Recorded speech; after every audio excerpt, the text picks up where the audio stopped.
guys, gumagawa akong phone holder vlogger. Anong nagawa ko? Ayan. Pika siya sa mas malala pa. Tignan nyo guys.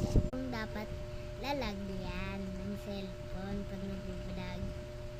Ginawa ko maliit na butas. Tapos mas malala pa, nakakatawa pa.